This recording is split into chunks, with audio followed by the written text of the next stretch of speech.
Dark Souls. Understanding what is happening can be a little overwhelming, unless, of course, you've scoured through its environments, dialogue, and many item descriptions. It's a tangled ball of impossibly vague story and cryptic lore. We want to hear your interpretation of the story, but for a look at the big picture, this is Dark Souls in 5 minutes. Sort of. In the beginning, the world was shrouded in fog and nothing ever really happened. It was ruled by the everlasting dragons, neither alive nor dead, they just were. This was the Age of Ancients. Without explanation, fire simply appeared. The first flame brought with it the idea of disparity. Where everything in the Age of Ancients was neutral and unchanging, now there were contradictory forces in the world. The fire brought heat and cold, light and dark, life and death. Basically, fire shook things up real good. Under the surface of the world, a race of beings came into contact with the fire, and from within the flame, 3 of these beings found souls of immense power, the Lord Souls.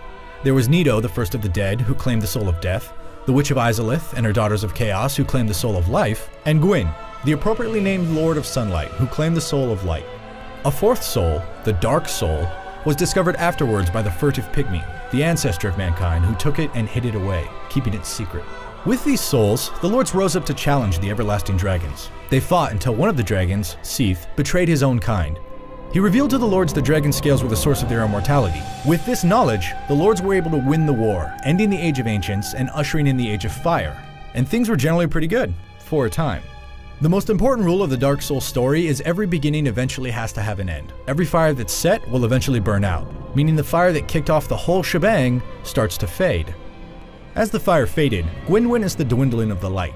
He feared the growing power of humanity, the descendants of the Dark Soul. He feared the Age of Darkness, and the prophesied Dark Lord who would be born among them. So he chose to break the natural progression of things. Rather than let the flame die out, Gwyn sacrificed himself to rekindle it, thus extending his Age of Fire.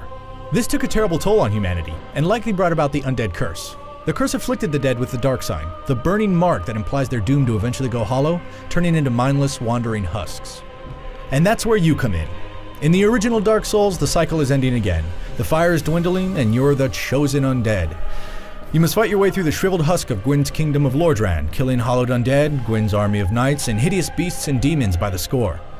You also make a quick trip into the past to confront and ultimately defeat Manus, the father of the Abyss, who may or may not be the long-lost furtive pygmy. But more on him later. Anyway, after gathering the Lord's souls, you become powerful enough to travel to the kiln of the First Flame and confront a burnt-up, hollowed Gwyn, now known as the Lord of Cinder. If you prevail, you're given a choice. Sacrifice yourself and rekindle the flame, once again preventing the Age of Darkness, or you can say screw it, turn your back on the dying flame, become the Dark Lord of Prophecy, and finally usher in the Age of Darkness. But here's the kicker, it doesn't really matter.